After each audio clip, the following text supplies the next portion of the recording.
Ernie ein Influencer now. Oh yeah.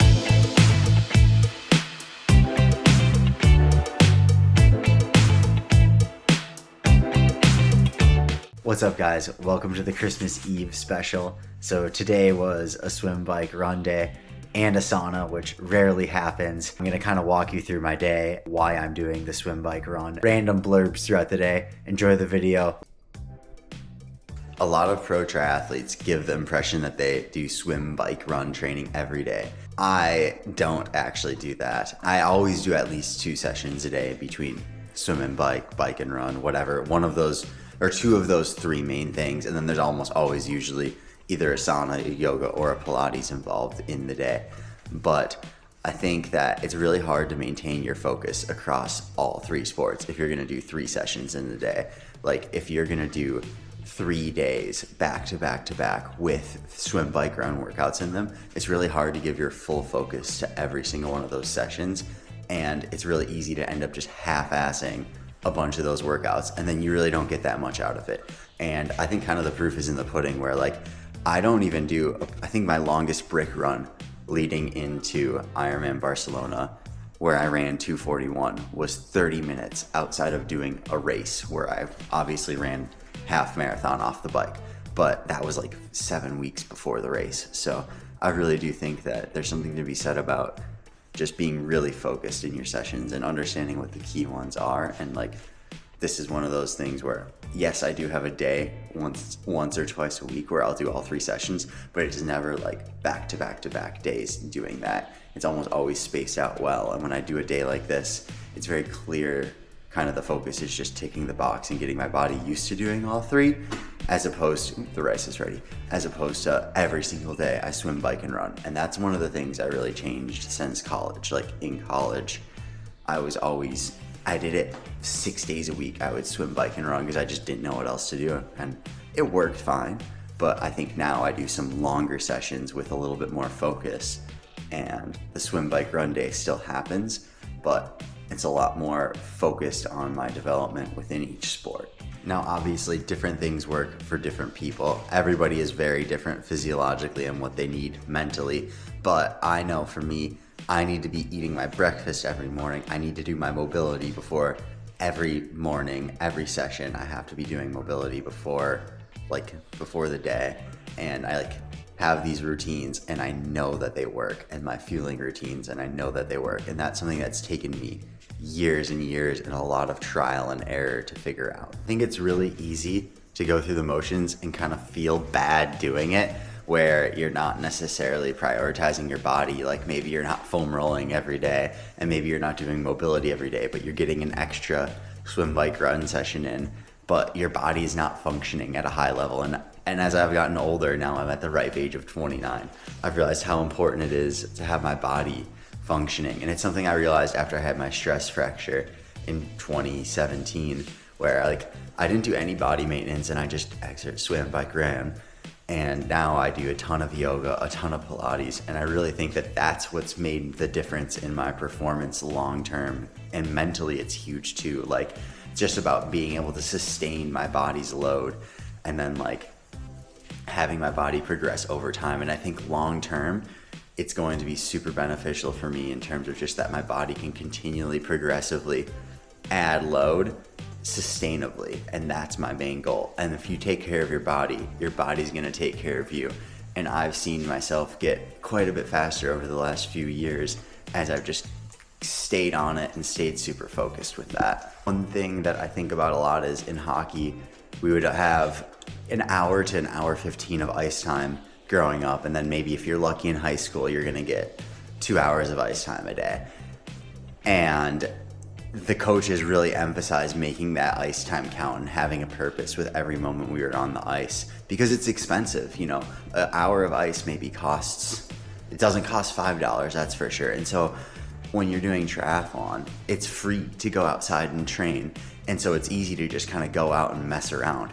And I'm all for going out, playing, having fun with it, but also make sure you have a plan for what you're doing. And I think that that's something that I've really carried over that's made a big difference, is just being really purposeful with the training that I'm doing. And when I go out for a ride or run or a swim, I know the goal. So while I am ticking boxes sometimes and I'm just getting through the workouts, I also know what the point of it is. And sometimes the point of it is literally to just go out and jog for 30 minutes or just go out and ride for 90 minutes.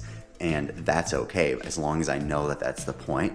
But having a lot of focus has really helped me in triathlon. On my way to the run, fully kitted out. Shout out Ryan Moose, ASU Triathlon. Wait.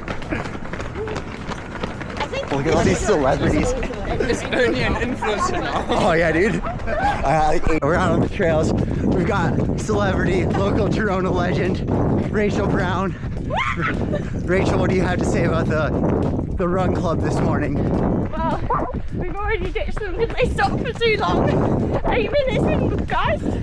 Yeah, we have a 10 to 1 rule, so you have to be. If you're gonna jog for 10 minutes, you can stop for a minute, but they literally made it 8 minutes. Stop for like 4.5, so dipped out. Guys, transition is not that short. So we're here watching Ernie do his strides. I'm the coach now. Come on, show us what you got. That's it, high knees, high. Excellent form, well done. I've given up. I've already done 10 minutes longer than I'm supposed to be doing. So, and it's freezing and I'm in shorts. Big error. Right, let's see what we can capture here. Hiding behind this lamppost. He'll never know it's me.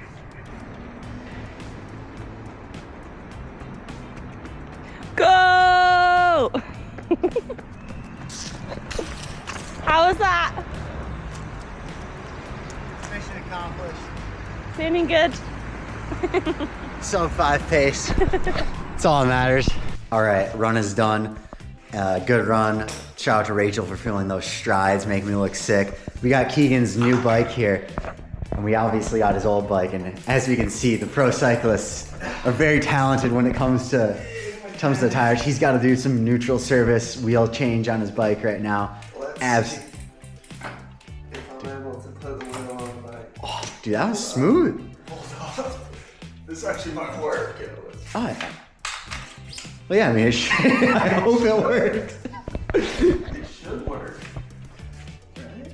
Let's see if it rolls. It's not gonna roll though. You just need to adjust the brake caliper probably. As we're at the bike parking lot and it's all about the details. Here we've got Seth Ryder's gravel bike. All right, I want to highlight some of it. We got the AliExpress carbon saddle, speed play, aero pedals on the fucking commuter bike, and then a stem cap with his name on it. I mean, this is just incredible stuff. Look at him go. That's how you need to treat your commuter bike, okay? This is why he's an Olympian and you're not. Man, I do not feel great today, but just get through the yards. Christmas Eve, so get after it. No idea where Rachel is still. Rachel, what's the vibe? What? The vibe is I'm getting sick. Oh no. No, I don't know. I've got one. Started to vibe out on that 500, so good stuff. Sometimes it takes a bit. Hi, Elliot. This is not Ernie. Don't worry. His stroke is a little better than that. All right. He's not crossing over too much. His hips need to be higher. His head needs to be down a little, but you know. Yeah, he's crossing over there. Oh wait, wrong person.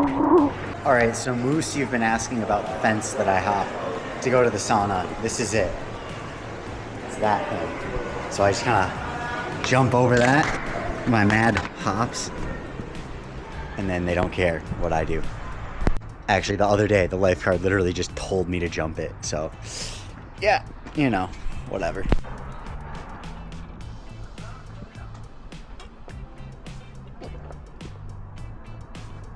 Okay, a couple of things. So, real talk. Technically, you're not supposed to be hydrating like immediately post sauna. You're supposed to like drag it out.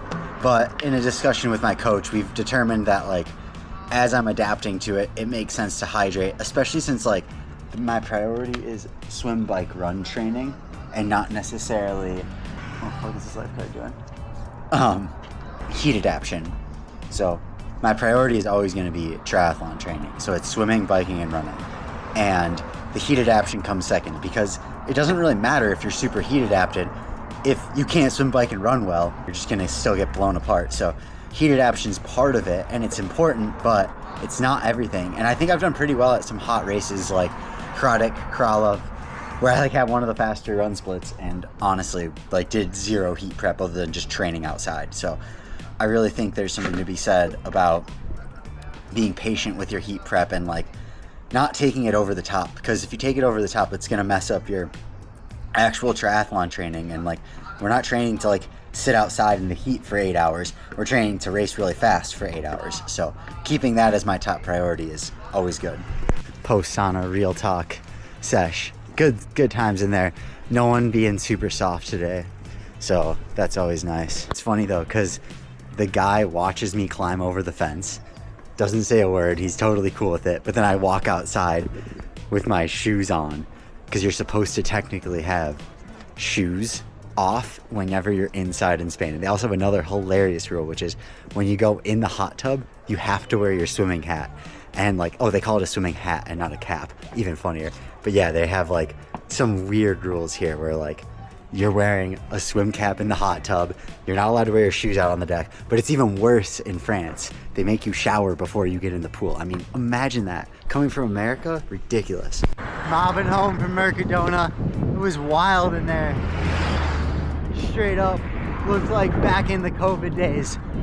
Every shelf just missing stuff. They had like no red bell peppers, no vegetables, which is wild because no one here actually eats vegetables. But my protein yogurts and peanut butter were definitely safe. We all know they ain't nourishing up on those. Mercadona closes for like 48 hours and everyone has an existential crisis and a meltdown.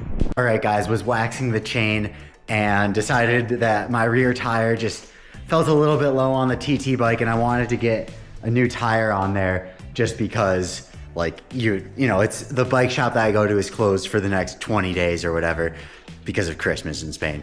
Anyway, so I had some Drake on and I'm trying to get this tire to seat and it just won't go. And I'm listening to Drake. It's God Did with Drake and DJ Khaled, and this tire just won't seat. Next thing you know, my boy T.I. comes on. You don't know me. Seats immediately. No problem, no sealant in there, just tire seated, boom, done. Explain that. This is how the pros do it. We got Nickelback in the background, absolutely clapped SRAM 12 speed chain. I mean, yesterday it dropped for the first time ever.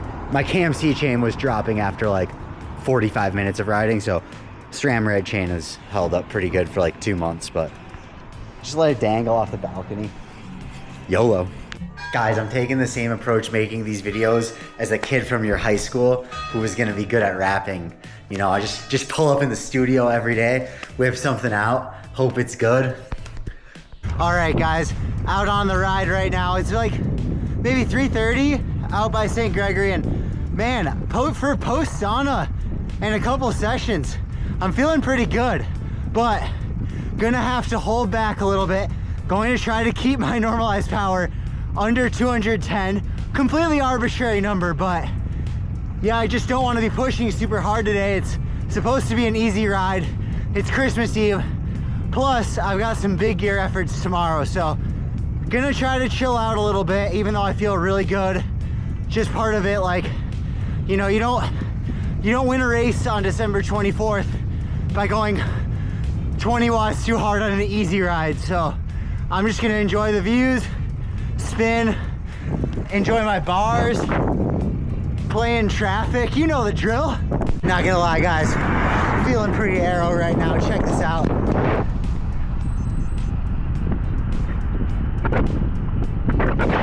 We all know the reflection test is the #1 driver of a low CDA. Biking is so sick. Like, look at this. And you get fitter, you build cardiovascular strength, and you get to explore places you'd probably never see in the world. 4 years ago, I didn't even know what this road was. Now I ride it every day, and it's sick.